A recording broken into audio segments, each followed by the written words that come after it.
When they hear about kidney detox, what most people imagine is drinking gallons and gallons of yucky green juices. But what if I told you that there are 5 ways to detox your kidneys that are a lot better than drinking any of these? Yes, today we are going to see how to get a result visible at your next scheduled checkup. Hello, Catherine here. I'm a doctor in natural medicine and a researcher in the field of kidney health. Welcome today to a video that will change the health of your kidneys for the better in just 5 days. So imagine for a moment that your kidneys are just like a strainer, okay? Because that's what they do in the body. The kidney filters what they need to keep and let go of the rest. There are, however, 5 toxins that can punch through our precious strainers, creating a huge amount of damage as they pass. These are the 5 toxins that should never be in your body. On the other hand, getting rid of these toxins can produce incredible results. I've personally met CKD patients that, after starting to remove these toxins from their bodies, were able to see a huge improvement in GFR already at their next scheduled checkup. So let's do exactly that. Let's start our 5-day detox by taking care of a toxin that's as underrated as dangerous for the kidneys. First day, heavy metal detox. While some people consider the danger posed by heavy metals just another hoax, overinflated by the media, this is unfortunately not true for people with CKD. Because you see, the kidneys are in charge of removing heavy metals from the body. They are the strain, and heavy metals are, well, heavy metals. And while there are many substances out there that can cause damage to our precious strains, such as mercury, lead, arsenic, and aluminum, exposure to this is pretty rare. There is, however, one heavy metal in particular that's very easy to come in contact with. And this is cadmium. Cadmium is, however, not very dangerous for the general population and for people without kidney disease. What this means is that cadmium is extremely common out there because it's only dangerous for those with CKD. In fact, in people with CKD, cadmium can accumulate in the kidneys and it can even cause renal failure. This is why when you start to detox cadmium, you will see positive results very quickly.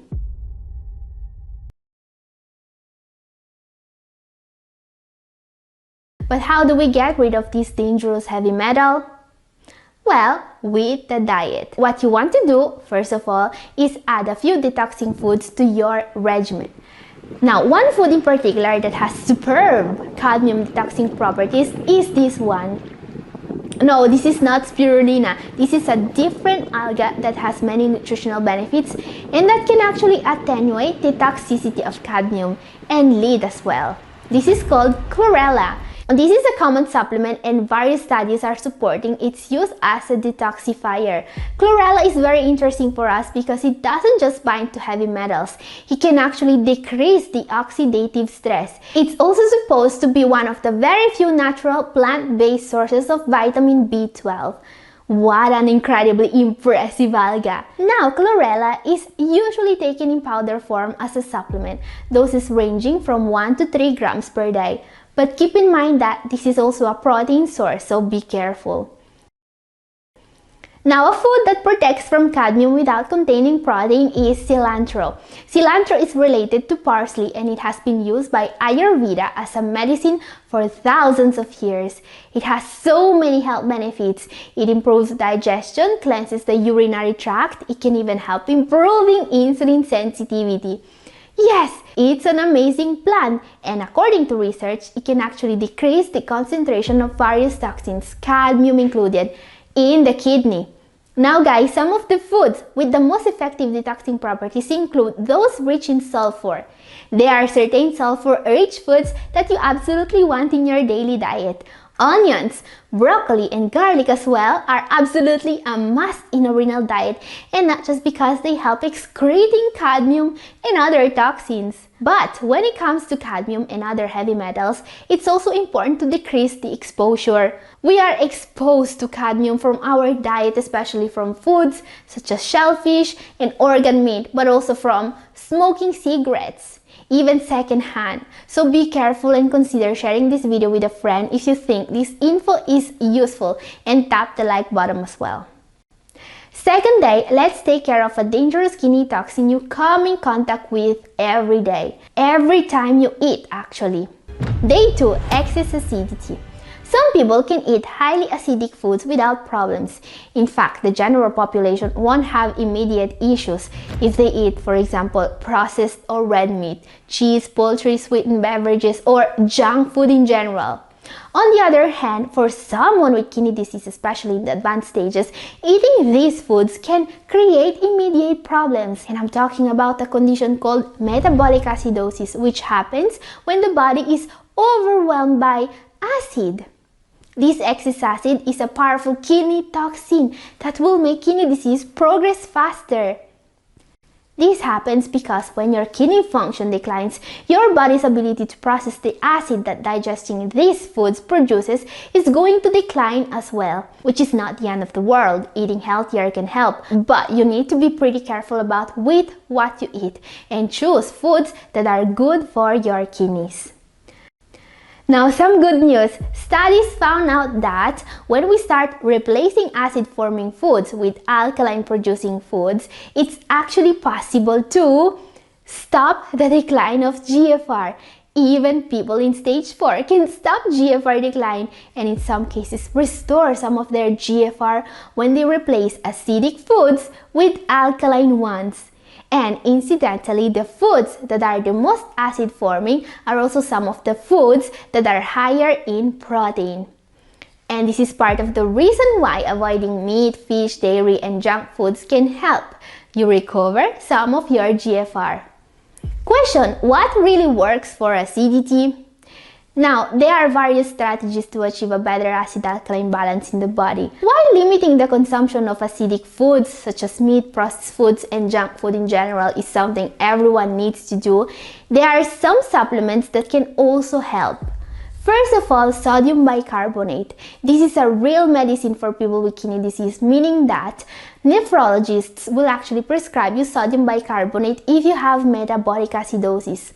And then there is an underrated alternative to sodium bicarbonate that's maybe as effective but safer: magnesium supplements. You see, many kidney disease patients would benefit from supplementing magnesium because it's a common deficiency. And what not many people know about magnesium is that it can also help reducing the acidity in the body, which directly protects the kidneys. Seriously, there are so many ways in which magnesium can help your kidneys. If you are not supplementing it already, consider taking around 300 to 400 milligrams of magnesium oxide per day. Remember to consult your doctor before taking magnesium in particular. There are tests to be done to make sure you actually need this supplement. However, detoxing excess acidity is an incredibly powerful way of protecting your kidneys. Day 3. Okay guys, let's take a look at the toxin that for most people, and not just for those with diabetes, is going to be extremely dangerous. During the third day, we are going to detox sugar. Yes, excess sugar is not only dangerous for those with diabetes. This is why I want to take an innovative natural approach to this issue. Before we see it, I know that many of you are going to ask, why should I avoid sugar if I'm not diabetic? Now guys, first of all, keep in mind that when I talk about sugar, I refer to added sugar and processed sugar, not the natural sugars you may find in fruits and veggies. As for many things in life, it's the dose that makes the poison, and the small amount of sugar in fruit and veggies never hurt anyone. And when it comes to kidney health, two things can make unparalleled damage to the kidneys: being diabetic and being overweight, and both are linked to excess processed sugar consumption. This is why if you need to lose weight or if you want to improve with diabetes, what I recommend is to try a zero added sugar way of eating. Added sugar is extremely addictive. It causes huge cravings. Not a good place to be if your goal is weight loss or if you want to improve with diabetes. So question, how do we detox the sugar from our body naturally? There are a few natural ways to detox excess sugar that actually work. First of all, berberine. This is something I always recommend to people with diabetes because its efficacy in blood sugar reduction is comparable to that of metformin, but with less side effects. In fact, in one study, berberine has been found to lower blood sugar by more than 30%. And since the way berberine works is by suppressing glucose production in the body and by enhancing insulin sensitivity, it will also make you lose weight. This is why also overweight people may want to consider it. But if your goal is to stop diabetes naturally, do not take berberine alone.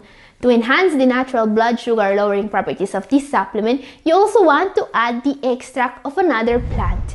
This is called banaba.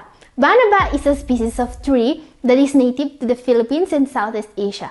The leaves of this tree are used to treat diabetes. When combined with berberine, the effects on diabetes are incredible. They were recently tested against a placebo on 148 patients. After just 3 months, 34.3% of patients taking banaba and berberine returned to a normal glycemic status.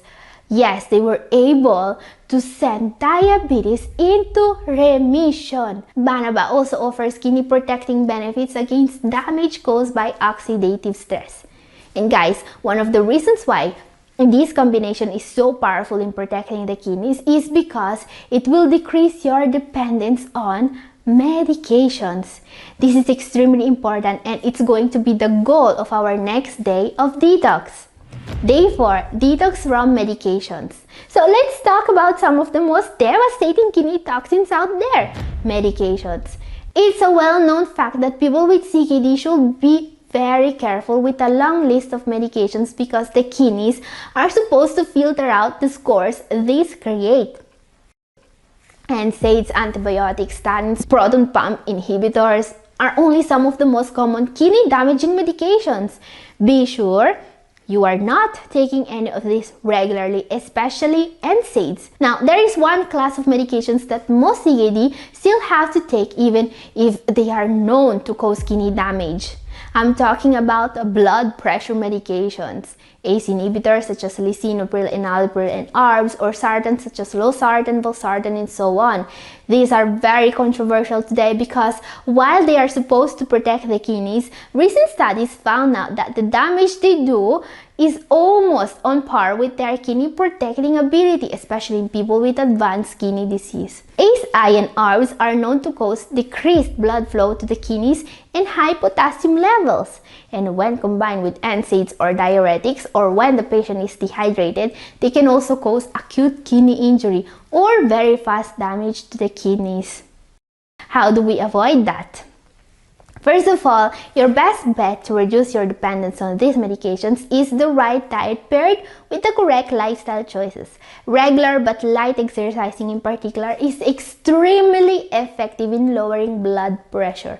And even if you can't give up the medications completely, remember, the side effects grow exponentially with the dose. Your goal should always be to take the smallest dose possible, right? To help you with this, there are also supplements and natural extracts that can help with blood pressure naturally. One thing I don't recommend very often, but that works, is hawthorn. This is the extract from the leaves and berries of a plant in rose family. It's actually something that even family physicians prescribe here in Italy for high blood pressure before prescribing medications. Hawthorn extract, in fact, is most often used in combination with many of those other natural supplements I often talk about here on Double O Kidney. If you go on Amazon.com, one of the most sold supplements for high blood pressure contains a combination of hawthorn, various vitamins, garlic extract, olive leaf extract, hibiscus extract, juniper berry, and more. These are all present in low doses, which is a great way to avoid side effects while getting good results. Some people report drops in blood pressure of 10% or more with supplements like this one. But if you want an even more natural way, also consider raw garlic. Raw garlic is extremely effective even alone against high blood pressure. Also very important, something I always recommend is magnesium, a common deficiency that can directly cause hypertension. L-citrulline supplementation is also extremely effective against this issue, and taking the right combination of these supplements can really make a difference in reducing your need for medications. Now guys, I must say that reducing blood pressure naturally is a central topic when it comes to kidney health, and there is a lot to talk about, but I haven't made a video about this topic in a while, so let me know in the comment section if you want me to make a video about the most effective ways to reduce blood pressure naturally. Let me know if you are interested. Now, something everyone is interested in, the main kidney toxin and how to get rid of it. Day 5. Let's detox creatinine. One more toxin to take care of. The most dangerous one. This is the kind of toxin that creates most of the symptoms linked to CKD. Creatinine is one of the main uremic toxins. Removing it before it can do damage means directly improving GFR. This is why finding ways to remove this toxin naturally on a daily basis is something I always recommend. Or even better, let's take a look at a way to prevent creatinine from entering the bloodstream. And what I prefer to use to do that is acacia fiber. Acacia fiber is a completely natural supplement, and it has the ability to absorb scores such as creatinine, urea, nitrogen, and uremic toxins in the intestine before they get in the system. This effect is so powerful, it was used in 9 people in stage 5. They were only given acacia fiber, and that lowered their creatinine levels so efficiently that some of them were able to go on for years without the need for dialysis. Now guys, if you want to try acacia fiber, there is a link down in the description where you can buy it. And I know that many of you are already using acacia fiber also because I received a ton of comments asking me what the perfect dose for this supplement is. So how much acacia fiber should you take per day? What I usually recommend is to take 2 to 4 level tablespoons per day mixed with 1 big cup of water at least every time you take it. One way to take it is 1 tablespoon before breakfast, 2 tablespoons before lunch, and 1 before dinner. But don't start with this dose if you have never taken any fiber supplement.